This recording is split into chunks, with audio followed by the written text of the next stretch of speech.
Saludos, amantes del misterio, y bienvenidos a este capítulo número 14 de Misterios del Tercer Mundo. En esta ocasión, narraremos dos historias que nos hicieron llegar a este canal. Pasemos con la primera historia, que nos manda Agustín Miranda y lleva por título El Pozo. Para llegar a casa, había que bordear un gran bosque. Mis padres nos tenían advertido que jamás debíamos entrar a aquel bosque, no solo por el mal que se decía que allí habitaba, sino porque el lugar estaba lleno de salteadores, hombres de mala vida que huyendo de las autoridades se escondían en el bosque. También cabe aclarar que en lo más profundo del bosque, allí donde casi nadie se adentra por temor, había un pozo para sacar agua. Era muy antiguo y ya no funcionaba. Se decía que en aquel pozo las brujas hacían sus aquelarres, que se llevaron a cabo muchos sacrificios ahí. También se decía que habitaban pequeños duendes y que dentro del pozo escondían oro. Algunos intentaron buscarlos, pero casi siempre perecieron en el intento. Así que nadie osaba pasar por aquel lugar en las horas de la tarde o noche. Algunos leñadores o guardabosques lo hacían, pero solo en el día, porque en la noche decían que pasaban cosas demoníacas. Muchas veces las personas encontraban hombres muertos que nadie sabía cómo lograron llegar allí. Mi hermano y yo volvimos del pequeño poblado. Nuestros padres nos habían enviado a comprar grasa y harina para hacer tortillas. La verdad es que nos entretuvimos persiguiendo una ardilla. Cuando caímos en cuenta, ya caía la tarde. Miramos el sol y supimos que si no corríamos a casa, nos podía sorprender la noche. Emprendimos carrera. En un lugar muy pequeño del camino, un hombre nos esperaba. Se veía que era bastante malvado por su sonrisa que no dejaba lugar a dudas. Quisimos desandar el camino y volver al poblado, pero para terror y sorpresa nuestra, atrás había otro hombre, igual de mal encarado, pero mucho más grande. Su sonrisa era más diabólica que la del primero. A cada punta del camino teníamos aquellos hombres que se les veía la maldad por encima. A nuestra derecha, un precipicio donde no había manera de bajar sin caer y perder la vida. A la izquierda, el bosque que nos causaba tanto temor. Nos decidimos por este último y no porque nos hubieran llenado de valor. Fue más fuerte el temor al ver que cada uno de estos hombres sacó un puñal y se fueron sobre nosotros. Corrimos por el bosque sin saber a dónde. Era la primera vez que nos adentrábamos en aquel misterioso lugar. Los hombres nos seguían muy de cerca, reían con maldad. Nuestros pequeños pies no iban a lograr evadir a estos malvados, y caeríamos en sus garras, y quién sabe qué pretendían de nosotros. Cuando ya dábamos todo por perdido, en un pequeño giro que nos daba el camino, nos escondimos en una saliente. Escuchamos a los hombres muy cerca. Se preguntaban dónde nos habíamos metido. Seguían con su búsqueda. No se alejaban, pero tampoco daban con nosotros. Mi hermano y yo nos tapábamos nuestras bocas con nuestras propias manos. No queríamos que nuestra respiración agitada nos pudiera delatar. En un momento, miramos bien alrededor para saber de dónde estábamos. Nuestro asombro y temor fue más grande que el de ver a aquellos tipos persiguiéndonos.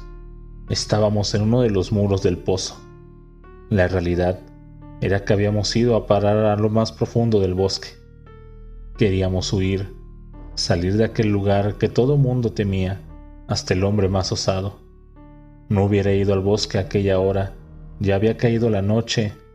Al parecer, los hombres que nos seguían en su afán de atraparnos tampoco se habían dado cuenta de dónde estaban. De un momento a otro, mi hermano y yo pudimos ver unas personas pequeñas que salían del pozo. Aunque eran pequeños, su voz era bastante audible. Así que nos dijeron: no teman, nosotros no nos alimentamos del bien, nos alimentamos del mal. También los hombres que nos perseguían lograron verlos. Se quedaron asombrados, soltaron unas carcajadas al ver a aquellos seres tan pequeños y vestidos con ropas como si fueran humanos. Uno de estos seres les habló. Les dijo que por favor dejaran el bosque. Aquel lugar era sagrado. Pero como aquellos hombres en su corazón solo tenían anidado el mal, atacaron a las pequeñas criaturas. Más que atacar, las intentaron tomar en sus manos. Reían y decían que eran los duendes del oro y que los harían ricos, pero cuando se vieron atacados, aquellas criaturas pequeñas se convirtieron en fieras. Seguían siendo de figura como personas, pero crecieron tanto como un oso. No tenían manos, tenían garras, y sus colmillos afilados eran como la de una fiera acorralada. Atacaron a nuestros dos atacantes y los destrozaron por completo. Después de haberlos destrozado, volvieron a su tamaño normal. Subieron por el borde del pozo y bajaron por un lazo, por donde se saca el recipiente para el agua. Antes de bajar por el lazo, se despidieron de nosotros. La verdad es que nosotros no contamos a nuestros padres de lo que habíamos vivido. Asumimos en silencio la reprimenda por haber llegado tarde de la noche, pero al día siguiente, uno de los guardabosques dio parte a las autoridades. Habían encontrado el cuerpo de 2 hombres. Nadie supo cómo murieron, porque no tenían ni un rasguño. Solo estaban muertos al lado del pozo. Mi hermano y yo no entendíamos lo que había pasado, pues nosotros vimos cuando los destrozaron y no dejaron nada de ellos, solo pedazos de carne regado en todo el bosque, al lado del pozo. Años después, entendí que aquellos seres no habían destrozado los cuerpos, habían destrozado las almas. Nunca más volvimos a entrar en el bosque, mucho menos a ver el pozo. Pero hasta que tuve uso de razón en aquel bosque al lado del pozo, se seguían encontrando cadáveres de personas. No se sabía cómo habían llegado ahí, y muchas veces ni siquiera eran de la región. Pasemos con la siguiente historia, que lleva por título El hijo del demonio. En algún tiempo se creía que solo las mujeres tenían el poder de la brujería, pero después se supo que también lo hay en hombres. Estos son muy poderosos y se dudaba de que existieran porque era casi imposible descubrirlos. Se dice que también por su contextura física no pueden volar, pero en cambio se puede transformar en el animal que quisieran. En algún pueblo de Antioquia, Colombia, vivió uno muy famoso, se llamaba Luis, pero todos le decían Lucifer debido a su maldad. Muchas personas lo consultaban para que les hicieran trabajos, los mismos que solo eran en base a la maldad, porque Luis practicaba solo magia negra. Plagas, pestes, inundaciones, lluvias o sequías, todo esto decía que era capaz de hacer el brujo, y algo tendría de real, ya que las personas del pueblo y otros pueblos aledaños al mismo le hacían cola para consultar todo lo que éste pudiera ofrecerles. Fue así que Agustín llegó a la casa del brujo. Quería, como diera lugar, tener el amor de una chica de la región. Daniela era su nombre. Era bella entre las bellas, una de las más codiciadas. Para asombro de muchos, esta no tenía ningún enamorado, o al menos que se le conociera uno. El brujo le dijo a Agustín que la mejor manera de hacerla que se acercara a él era llenarla de miedos. Así, al acercarse a ella le daría seguridad y le prometería ayudarla con lo que la atormentaba. Fue así como empezó el tormento de Daniela. En las noches la visitaba una sombra que se posaba sobre su pecho, la arañaba y la golpeaba. Al día siguiente, la joven parecía un nazareno. No podía dormir con el martirio que le causaba aquel maligno ser.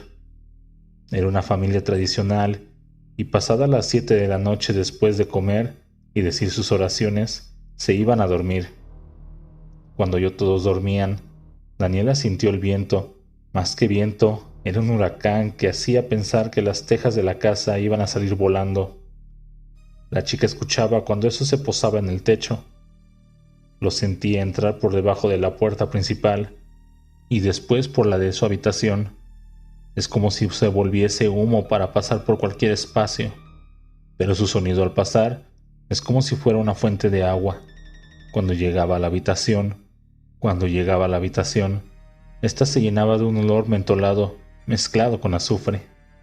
Después se posaba en su pecho y empezaba el martirio y el terror para Daniela. Muchos pensarán por qué la chica no pedía ayuda, pero todos estos sucesos ocurrían en fracción de segundos. Cuando ella sentía el viento que llegaba al techo de su casa, No habían pasado unos pocos segundos para que aquello estuviera sobre de ella, martirizándola, arañándola, jalándole el cabello. Muchas veces amanecía con su cabello enredado, lleno de trenzas, que era imposible que un ser humano pudiera hacérselas. En el día no la pasaba mejor. Cuando comía, en sus alimentos caían cucarachas, alimañas, arañas, cualquier insecto que conociera en la región. Todo esto aparecía y caía sobre su comida. Muchas veces le tocó salir corriendo porque en su plato aparecían serpientes venenosas que todos conocían en la región. La familia estaba muy preocupada porque no solo no dormía, no comía nada, sino que también cada día iba bajando de peso. Fue así que Agustín se acercó a Daniela, le aseguró que él podría ayudarla. Ella no le parecía un hombre agraciado y siempre lo tuvo en un mal concepto, así que intentó mantenerse alejada de él, pero a sabiendas de que nadie le había podido ayudar, ya que sus padres la habían llevado donde brujas, brujos, curanderos, hechiceros, cualquier persona que tuviera algún conocimiento de lo paranormal, pero nada pudieron hacer por la chica. Decían que ese poder que la estaba atacando era más fuerte de lo que ellos sabían del mal. Ya ella se había resignado a que Agustín sería su única salvación. En pocas palabras, podríamos decir que había dado su brazo a torcer.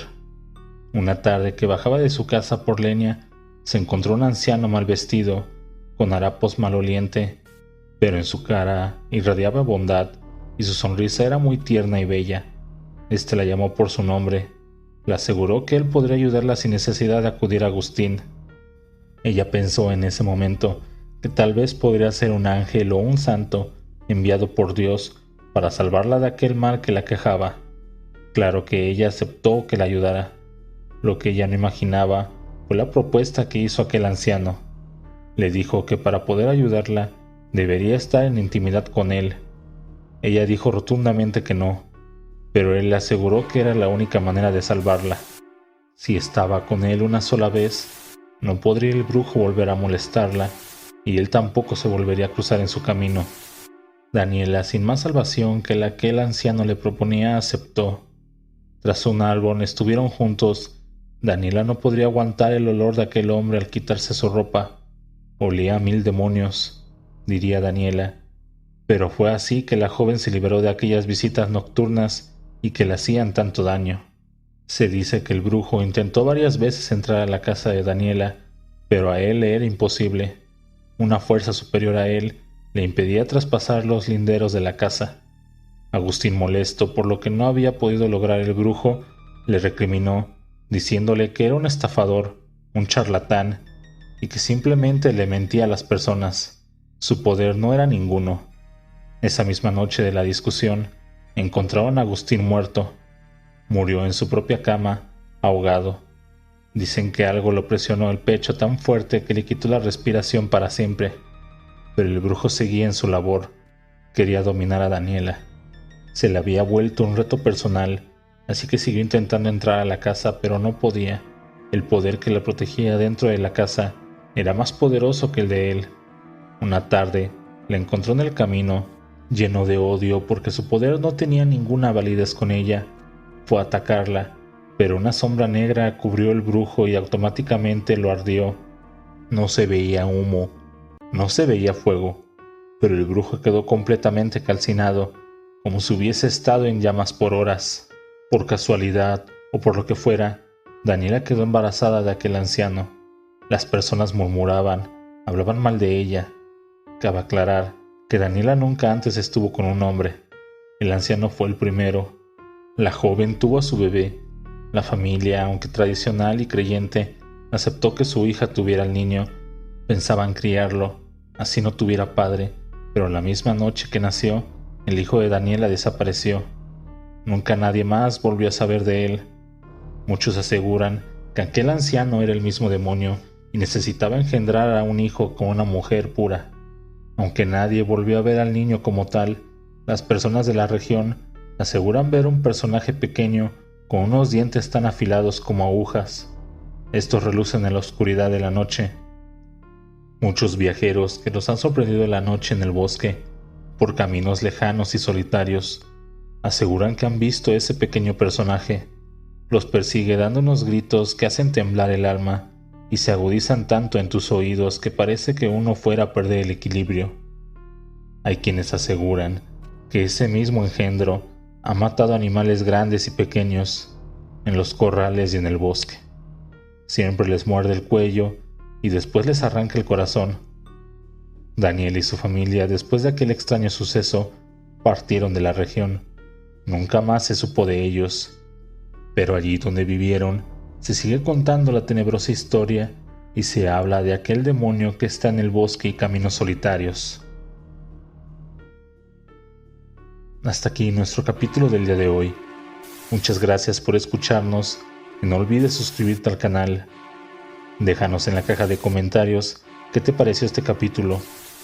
Comparte con tus familiares y amigos para que más gente se una a esta comunidad. Síguenos en nuestras demás redes sociales y también no olvides que puedes mandarnos sus historias al correo misteriosd3m@gmail.com para que sean narradas en este canal. Mi nombre es Daniel Vega y esto fue Misterios del Tercer Mundo. Hasta la próxima.